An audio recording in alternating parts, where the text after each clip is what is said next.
Banjir yang merendam wilayah Jakarta membuat aktivitas perekonomian masyarakat terganggu. Sejumlah kawasan perniagaan nyaris lumpuh akibat akses jalan tidak bisa dijangkau oleh konsumen. Begitu pula angkutan transportasi untuk distribusi barang ikut terhambat. Kadin DKI Jakarta merinci kerugian akibat banjir sejak akhir pekan lalu bisa mencapai ratusan miliar rupiah per hari. Sebab beberapa pusat bisnis di Jakarta terhenti akibat akses jalan terputus banjir. Seperti yang melanda kawasan Mangga 2, kawasan Kelapa Gading, Tanah Abang, kawasan industri Pulau Gadung, dan Pelabuhan Tanjung Priuk. Di kawasan Mangga 2 saja setidaknya terdapat 6 pusat perdagangan yang terendam banjir, dengan kerugian ditaksir mencapai 50 miliar rupiah per hari. Sementara di kawasan Kelapa Gading, kerugian pengusaha diperkirakan mencapai 40 miliar rupiah akibat ratusan toko, perkantoran, dan mal tutup. Sedangkan di kawasan Tanah Abang, omset pedagang diperkirakan turun hingga 60%. Padahal dalam kondisi normal, omset di Tanah Abang diperkirakan mencapai 200 miliar rupiah per hari. Kendati banjir kali ini tidak separah tahun lalu yang menelan kerugian sebesar 20 triliun rupiah, namun imbasnya tetap saja membuat kegiatan industri dan perdagangan tersendat. Untuk itu pelaku usaha berharap pemerintah mengambil langkah cepat dan sistematis guna mengendalikan ancaman banjir besar yang terjadi hampir setiap tahun, khususnya di wilayah Jabodetabek. Tim Berita 1 Jakarta. Ya, dan untuk membahas hal ini di studio telah hadir Wakil Ketua Kadin DKI Jakarta, Sarman Simanjorang. Selamat siang Pak Sarman, terima kasih telah hadir di studio kami. Pak Sarman, ini hingga hari ini banjir masih terjadi. Lalu berapa kerugian bisnis akibat banjir kali ini? Memang Jakarta ini adalah merupakan pusat perdagangan, pusat bisnis, punya pariwisata, pusat investasi, dan kota jasa. Dan kita melihat bahwa hampir 60% peredaran uang nasional ada di Jakarta. Nah, jangankan karena banjir ya, setiap hari aja kita bisa melihat bagaimana dengan dampak macet misalnya, itu sudah terpengaruh terhadap dan itu juga bisa jadi faktor kerugian begitu ya? Itu sudah merupakan faktor penghambat pertumbuhan ekonomi kita ya, lajunya ekonomi di Jakarta. Apalagi dengan adanya banjir saat ini, tentu sangat-sangat mengganggu daripada dunia usaha. Nah, memang yang kami lihat yang pertama itu pasti di sektor daripada transportasi dan logistik. Itu sudah pasti. Ketika kemarin kita memulai banjir aja, kita lihat bagaimana arus masuk, keluar barang masuk Tanjung Priok aja udah hampir stagnan ya. Itu diistilahkan itu seperti mengular lah, artinya udah sangat-sangat susah menembusnya. Nah, kemudian yang kedua, yang kita lihat memang kerugian yang paling kita rasakan adalah teman-teman kita di sektor perdagangan.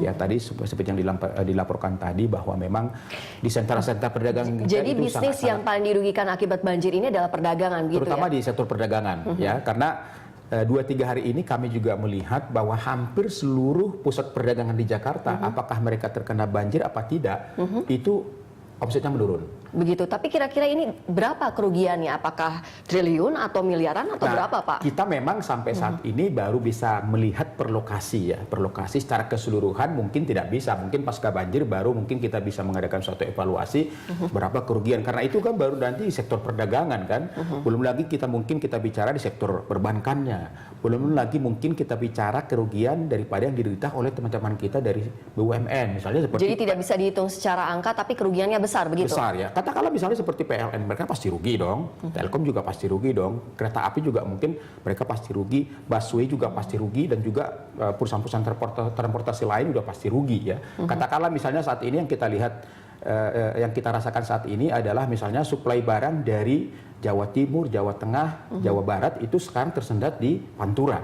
Ya, sesuatu yang tadinya kita tidak pernah bermimpi itu akan terjadi banjir di sana, ternyata kita rasakan saat ini itu banjir besar dan sudah tertahan 3-4 hari. Nah, yang kita khawatirkan jangan sampai suplai barang-barang yang masuk ke Jakarta itu sangat-sangat tersendat dan itu nanti bisa memicu harga-harga akan naik. Jadi maksud Anda akses menuju ke sananya saja sudah membuat kerugian begitu, itu akibatnya? Ya, jadi kita lihat gini misalnya masih banyak katakanlah pabrik-pabrik di daerah-daerah Jawa Tengah, Jawa Barat, tekstil, garment itu biasanya mereka masih mengirimkan ke luar negeri itu masih dari Tanjung Priok, dan itu jalurnya jalur dari Pantura.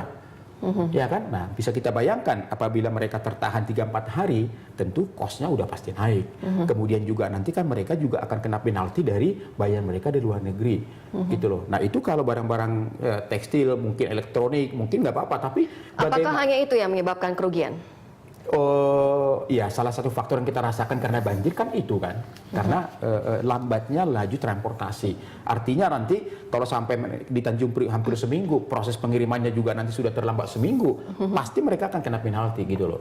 Nah, yang paling kita khawatirkan apa? Kalau itu adalah barang-barang hasil pertanian, ya sayur, ya buah-buahan, Cepat membusuk? ya itu akan cepat membusuk gitu loh. Nah, itu yang kita harapkan supaya bagaimana pemerintah segera mengatasi ini, karena itu juga nanti akan memicu harga-harga naik di Jakarta akibat daripada. Lalu apakah menurut Anda tadi kan pemerintah cepatnya bisa mengatasi hal ini? Apakah itu sudah dibicarakan kepada pemerintah? Nah, kalau kami melihat bahwa langkah-langkah yang telah diambil pemerintah DKI Jakarta khususnya, kami sudah sangat apresiasi lah ya. Memang tidak segampang membalikkan tangan, tapi keseriusan dari Pak Jokowi, kami sudah melihat komitmen beliau bagaimana supaya banjir ini dari tahun ke tahun itu kita bisa tekan dampaknya. Kita juga mungkin merasakan nggak mungkin lah Jakarta ini akan bebas dari banjir. Oke, kita akan bicara dampak nanti ya Pak Sarman ya. Yang ingin saya tanyakan, apakah ada perbedaan signifikan antara banjir yang tahun lalu dengan banjir kali ini? Kalau kami melihat, ya pasti ada perbedaan. Jadi kalau kita lihat banjir tahun ini masih belum sedahsyat tahun yang lalu. Nah, cuma yang jadi pertanyaan adalah apakah memang banjir ini sudah puncaknya tahun ini? Apakah belum? Nah, ini kita belum tahu nih.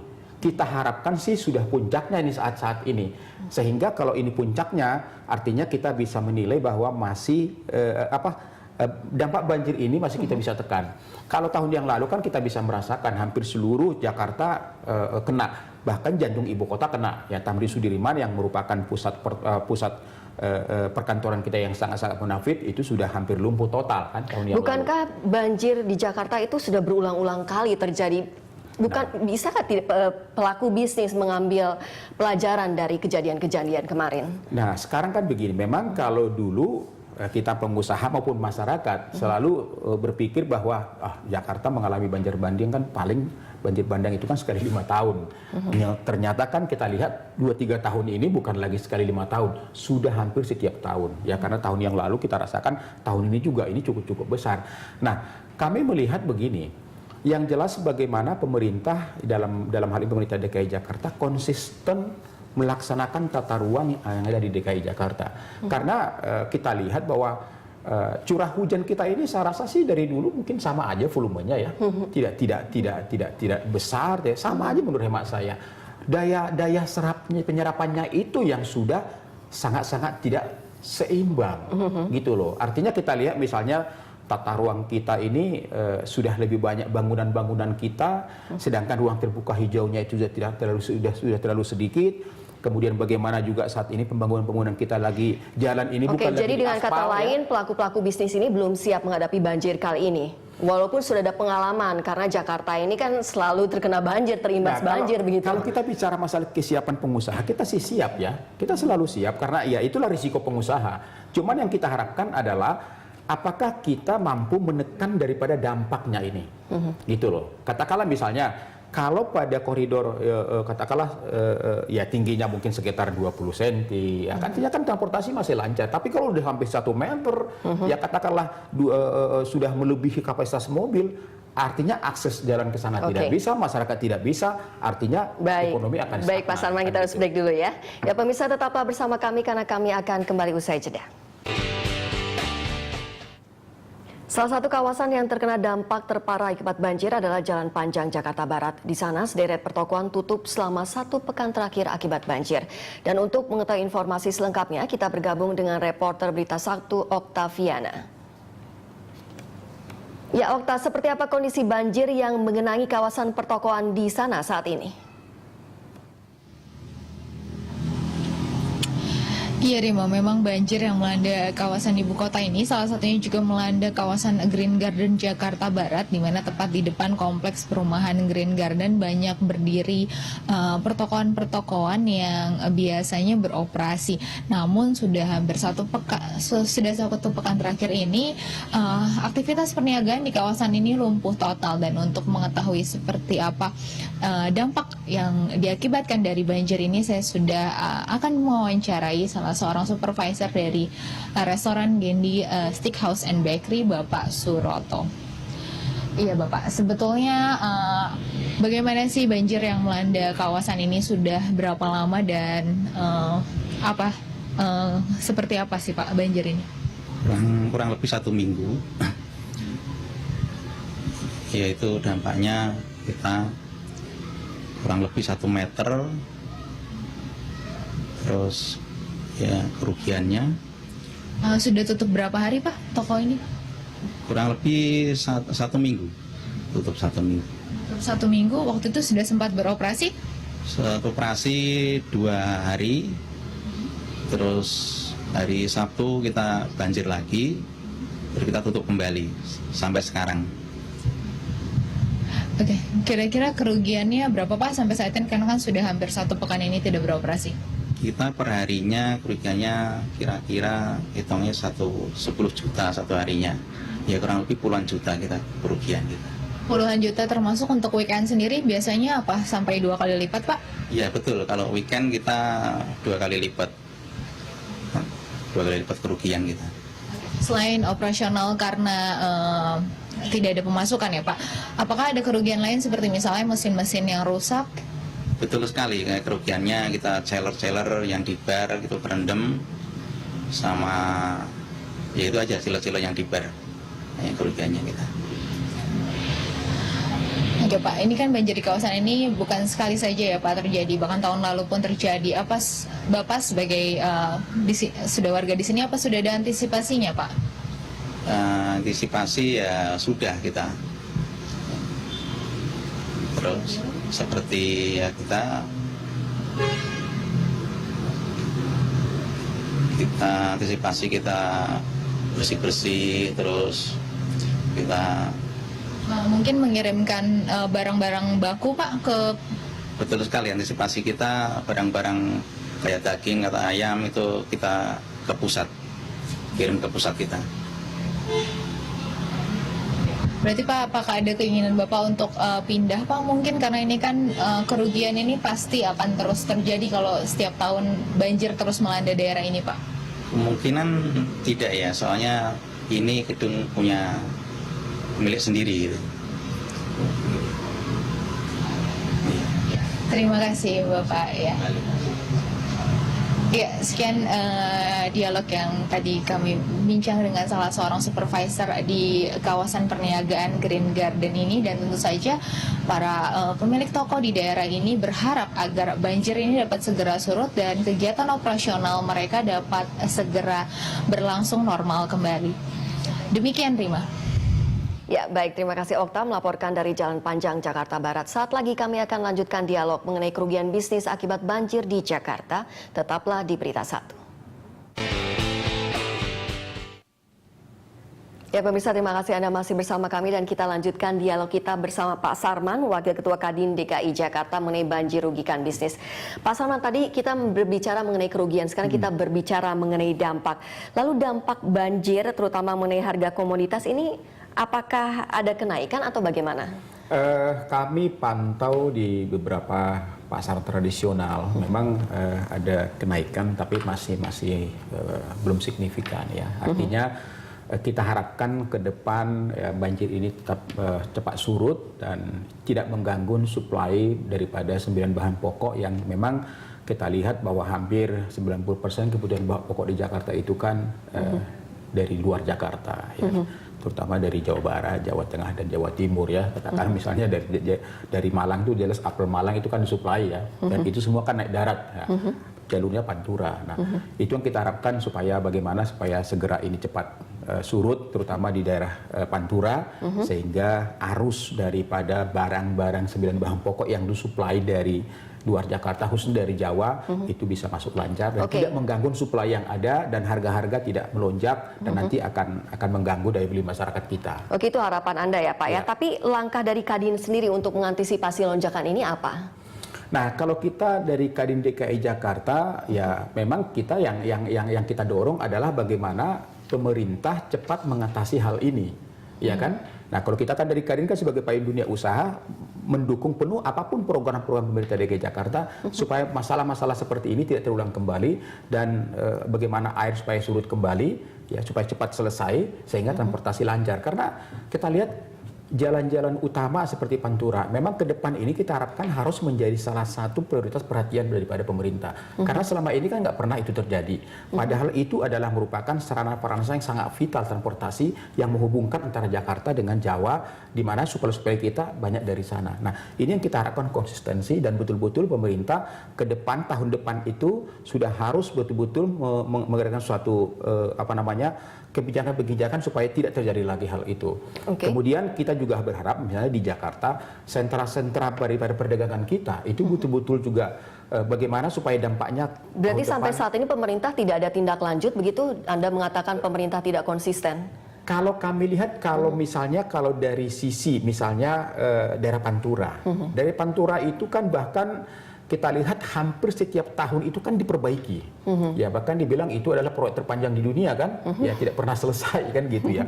Tapi maksud saya jalannya diperbaiki, tapi dampak drainasenya, dampak daripada banjir tidak pernah diperhatikan, ya sehingga yang terjadi apa? Yang terjadi kita lihat ya tahun ini kita terpukul dengan kejadian itu. Dan Anda akan mempush pemerintah untuk memperbaiki drainasenya? Terutama mungkin ya, peruntukan persawahan yang ada di sekitar Pantura itu. Ya jangan sampai misalnya itu dijadikan jadi pabrik, jangan sampai dijadikan menjadi kawasan perumahan. Itu kan daya serap air juga akan rendah, dan itu nanti aksesnya kemana? Ke jalan larinya. Oke, itu dari segi infrastruktur dan masukan bagi pemerintah. Tapi dari Kadinnya sendiri untuk membantu pebisnis ini bagaimana? Nah, kita begini, kita dari Kadin DKI Jakarta, kita bicara ini Kadin DKI Jakarta secara kebijakan nasional, itu nanti kan ada Kadin Indonesia. Nah, kami dari Kadin DKI Jakarta juga nanti akan mengadakan koordinasi dengan pemerintah DKI Jakarta dalam hal ini yang terkait dengan Dinas UKM, karena perhatian kita ke UKM nih, ke UKM bagaimana misalnya supaya mereka itu juga diberikan insentif. Dalam arti kata begini, kita lihat bahwa seminggu ini misalnya kita tahu omset UKM kita ini sangat-sangat menurun drastis. Katakanlah kita ambil contoh tukang pedagang bakso kita, kemudian juga teman-teman kita yang ada di daerah Cipulir, itu kan mereka sangat drastis turun dia punya omsetnya. Kemungkinan mereka juga mungkin ada kewajiban mereka ke perbankan. Nah, kita minta juga supaya perbankan dalam hal ini juga mengerti posisi mereka. Ya, dalam hal ini harus diberikan satu keringanan, mungkin mereka ada kewajiban untuk membayar cicilan atau segala macam itu jangan ditekan, harus sekian, padahal perbankan sendiri tahu bahwa mereka mengalami satu musibah banjir, kerugian. Nah, kita harapkan seperti itu kita dorong ya, kita dorong supaya ini saling mengerti, karena ini adalah merupakan ya musibah kita bersama lah ya, dan itu tidak diharapkan. Tapi yang mau tidak mau karena sudah banjir tidak bisa buka usaha, omset tidak ada, ya ini harus dimengerti. Itu salah satu yang kita dorong. Kemudian yang kedua memang bagaimana UKM kita ini harus kita selalu support, karena kita tahu bahwa UKM kita ini adalah salah satu penopang ekonomi nasional kita. Justru dikala kita dulu memasuki krisis ekonomi, justru UKM inilah yang mampu bertahan, yang menjadi kekuatan ekonomi kita. Apalagi menghadapi ASEAN Economic Community ke depan. Jadi Anda akan mengutamakan UKM dulu, baru pebisnis yang lain begitu ya? Ya, saya rasa kalau pebisnis yang sudah besar-besar itu mereka sudah memiliki satu strategi lah menghadapi banjir ini. Tapi UKM kita akan kita lebih fokus membantu, kita dorong kepada mereka bagaimana supaya mereka survive walaupun dalam kondisi banjir. Apalagi di daerah-daerah yang selalu menjadi langganan banjir begitu ya Pak ya? Ya, katakanlah seperti tadi yang dilaporkan dari Green Garden ya itu baru satu restoran, mereka sudah mengaku udah hampir seminggu mereka tutup, kerugian mereka hampir sudah puluhan juta, belum lagi mungkin kerugian material, mungkin ada alat-alat mereka kena banjir. Nah itu baru satu lah UKM kita. Nah ini kan harus bagaimana pemerintah DKI Jakarta, pihak perbankan dan pihak yang lain juga punya empati bagaimana ini ke depan ini kita jaga supaya tidak lagi terulang Dan kerugian kembali. diminimalisir begitu Diminimalisir. ya Pak? Saya Baik. katakan tadi, kita tidak pernah bermimpi Jakarta bebas banjir, tidak. Tapi bagaimana kita menekan supaya betul-betul dampaknya terhadap ekonomi bangsa ini, terhadap ekonomi Jakarta ini bisa kita tekan seminimal mungkin. Baik Pak. Ya. Oke Pak Sarman, kita harus break lagi ya, dan pemirsa tetaplah bersama kami karena kami akan kembali usai pariwara berikut. Ya, terima kasih Anda masih bersama kami dan kita lanjutkan dialog kita bersama Pak Sarman. Pak Sarman, lalu ini apa yang bisa kita lakukan agar para pedagang terutama untuk memperkecil resiko kerugian akibat banjir ini? Artinya memang harapan kita ke depan informasi-informasi dari pemerintah, khususnya mungkin dari BMKG, ya, atau mungkin dari proaktif dari pemerintah DKI Jakarta, supaya memang betul-betul dapat memberikan suatu informasi yang jauh-jauh hari, kira-kira perkiraan curah hujan kita yang sangat-sangat tinggi itu tanggal berapa, bulan berapa, sehingga itu akan bisa diantisipasi oleh para pedagang-pedagang kita, para dunia usaha lah secara umumnya, ya. Dan juga kalau bisa ya ada satu titik-titik tertentu yang memang diperkirakan itu akan kena banjir. Karena saat ini kan kadang-kadang kita nggak tahu. Tahun yang lalu misalnya Mangga 2 tidak separah sekarang, gitu kan. Tapi tiba-tiba tahun ini malah mereka parah. Nah, seperti itu kan Sulit diprediksi begitu sulit ya? diprediksi. Nah, itu kadang-kadang yang membuat kadang-kadang ya pengusaha jadi pasrah. Tapi mungkin ya pemerintah mungkin dengan cara sendiri tahu titik-titik lokasi-lokasi yang mungkin diprediksi akan terkena dampak banjir, ya, sehingga harapan kita pengusaha bisa mengantisipasi lah. Ya kan? Dan sudah disosialisasikan kepada warga yang berbisnis di daerah tersebut begitu? Ya, saya rasa begitu. Ya, sehingga ini betul-betul bisa diantisipasi daripada mereka. Ya, karena terus terang aja kalau kita lihat misalnya di daerah-daerah di daerah Kelapa Gading kemarin itu banyak sekali pekerja-pekerja di sana itu yang tidak nyampe ke kantor udah langsung pulang, gitu kan? Nggak nyampe. Karena nggak tembus gitu loh. Ya, artinya perkantoran tutup, toko-toko tutup, restoran tutup, kemudian juga mal juga sepi, tutup. Nah, ini akan kita tahu bagaimana tingkat kerugian yang dialami oleh bukan hanya pelaku Oke, ini usaha, intinya tapi juga pebisnis supply. merugi begitu ya Pak. Lalu iya. ada tips bagi mereka agar bisa bangkit kembali? Iya, saya rasa kalau tips untuk bangkit kembali ya kita harus semangat lah. Ya, pengusaha harus semangat betul, perlu mengadakan suatu recovery lagi, perhitungan-perhitungan kembali, ya, bagaimana memperkuat lagi target-target bisnis yang diharapkan sehingga bisa